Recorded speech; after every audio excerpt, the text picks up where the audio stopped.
So, if you follow Tom on Instagram or Facebook, you'll know that he's painted his engine bay with rattle cans. And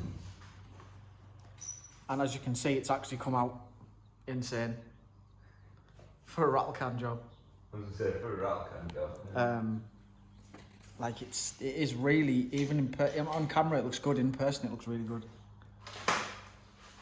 So we shaved the uprights, I welded them up, then Tom skimmed them with filler, the same on the bottoms, like these bits. They do have holes, they have like circular holes. They have like 2 or 3, I think. So we filled them in with metal, then Tom went over them with filler. And yeah, just done like light filler work on the strut tops around in this dip. But yeah, it's come out insane, to be fair. And now, not bad for some farmer with a fucking rattle can. Exactly. In a cold garage with no filtration system. No. So now we're doing a template for the bulkhead sound deadening, well, heat shielding. Bought loads of this gear from Funk Motorsport. It's got that's like lagging for the bulkhead, and then there's other bits in there. Yeah, it's up on the left there. Oh yeah. With a load of them. There's like a logical place to keep expensive materials. Yeah. So there's like sleeve stuff. That's heat tape, actually. There's this stuff for the likes of coolant lines, brake lines, that sort of stuff. So it's all decent stuff. It all looks like decent stuff. We'll let you know how it goes getting it on the car, because it might be a bastard. While Tom's doing that, I'm just going to take the Corvair around the corner and put some fuel in it. Nearly ran out. Last time I drove it, I was shitting myself.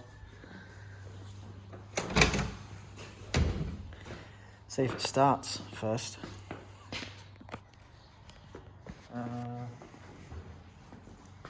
Might want to take that off. Put some starty bastard in it. Yeah.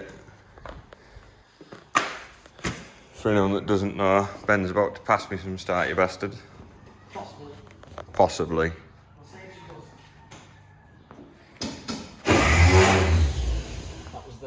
That was the starter missing the flywheel. One more for good luck.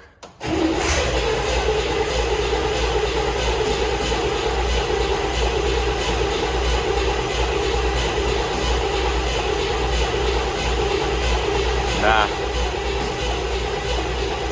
It's gonna go flat if you don't. Yeah. My favourite job, this. Yeah. I'm quite good at it now, though. Go on, crank.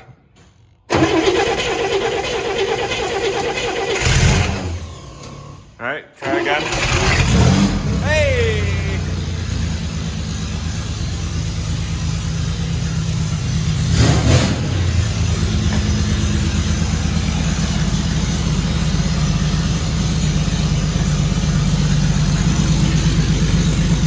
Oh, I've got it.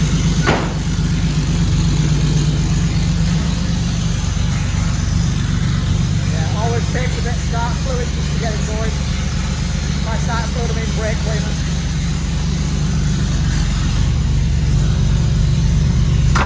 Sorry mate, just clammed your door, hand in the door there.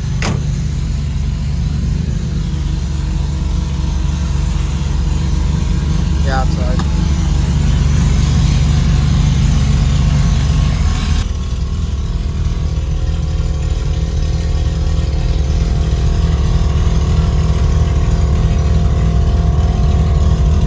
Look at your arm!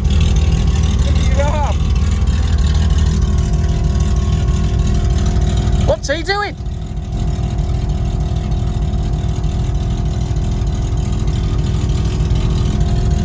He was chilling. Just found him. That was random.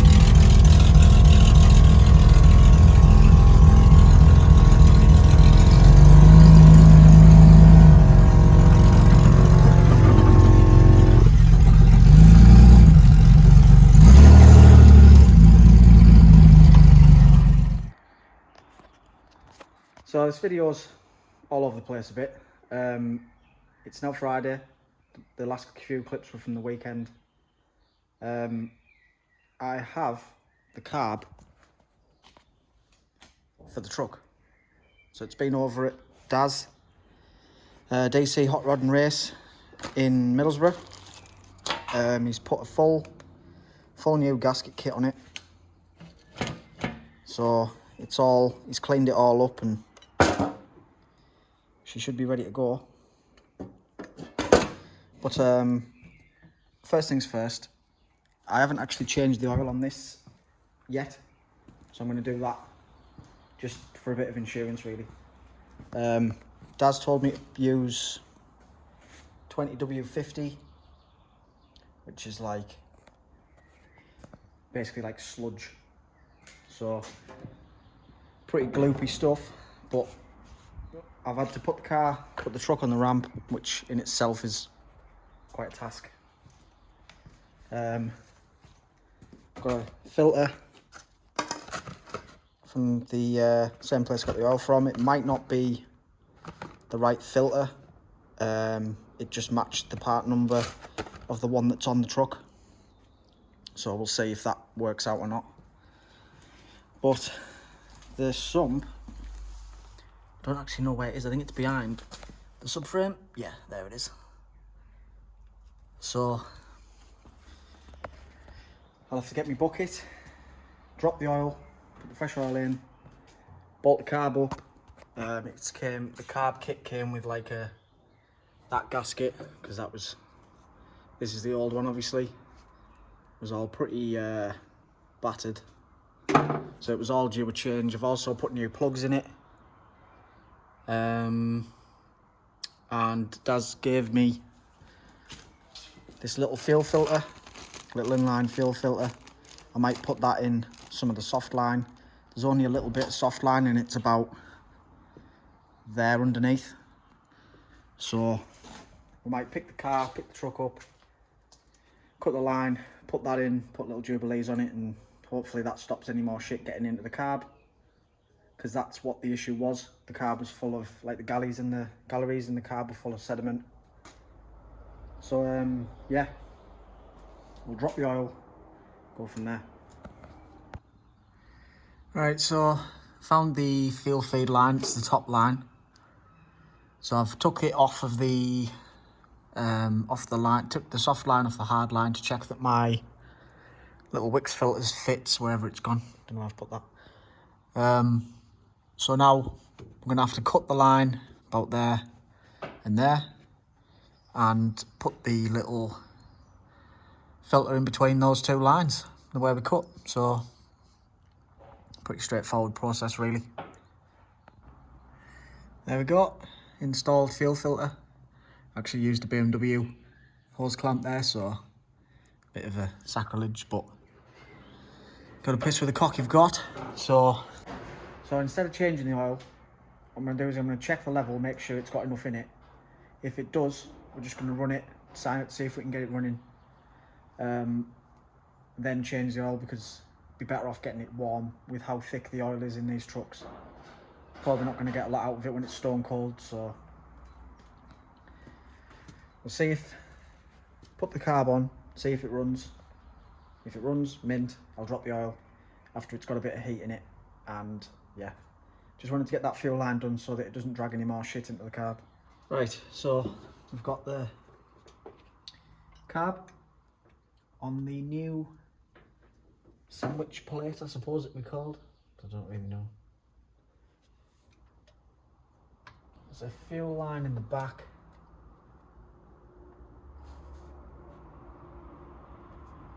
Might take some finessing to line them up.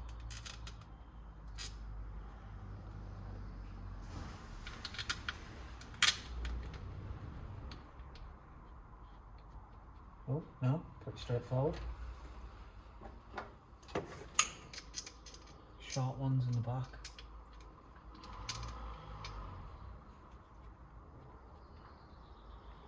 It's a bugger to get to.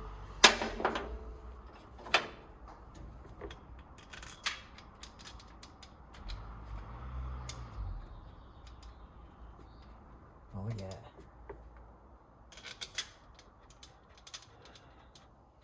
Can't believe I've owned this truck for like 2 months. Still haven't had it run. Bloody ridiculous, man. So, it's usually easier for me to just get in the engine bay of the truck. I'm only 5'6", so reaching, I usually have to stand on a wheel. But it's just easier for me to actually be in the engine bay, so we've got the... Luckily I took photos of all this before I took it to bits. So that goes on there. That's on there. That. And if you can see under there.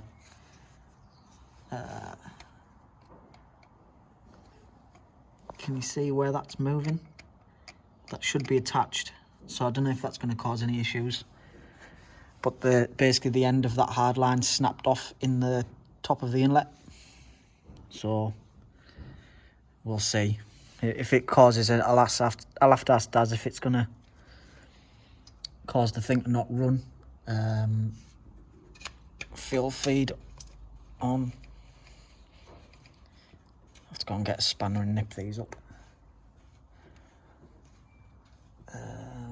What else have we got? That's on, that's on. Don't know where that goes. Can't find a line anywhere. Oh. No, that goes on there. There's that many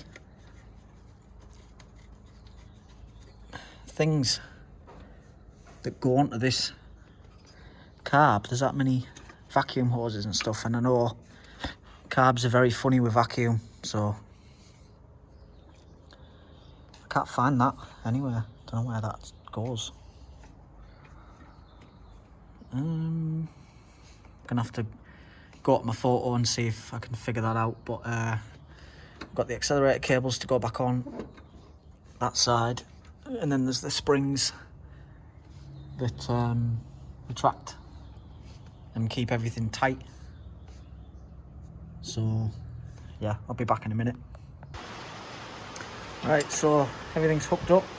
Just gonna nip that's the wrong size spanner. 5/8.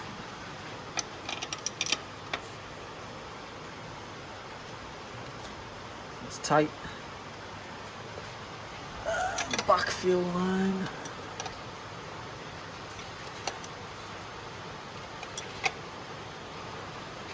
I think it's a fuel line. That's tight.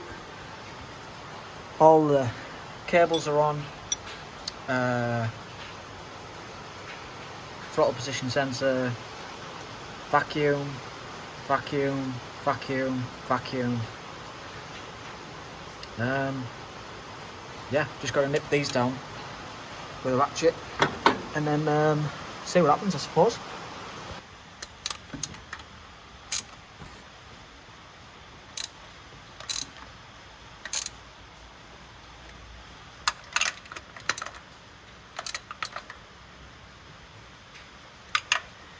There we go, not bollock tight, with them only being pretty. Just needs to hold the carb down enough to seal.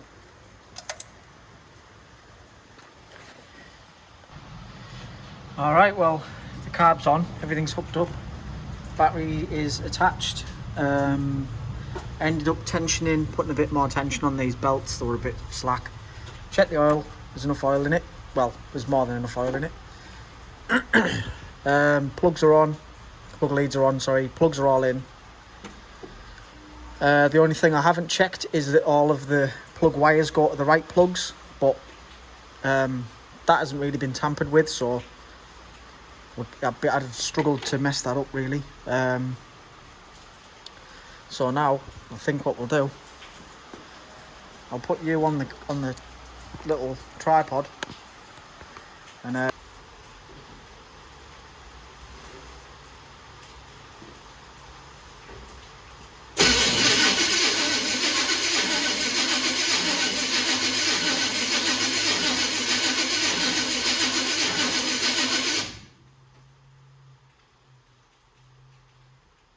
don't know if it's getting any fuel yet.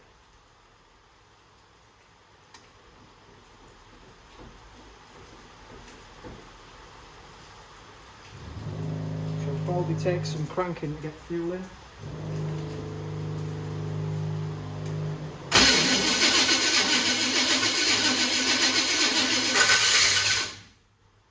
Sounded like it wanted to start there. Or not. She's doing something.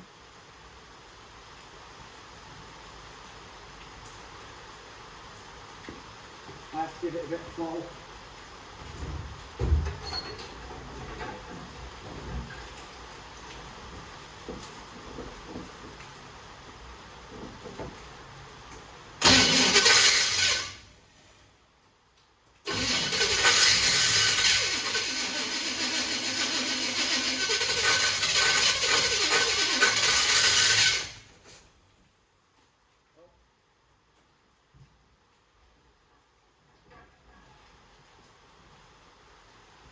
Something's still not happy. Really not sure what. It's spitting fuel back now. So I'm gonna guess that something else is wrong somewhere.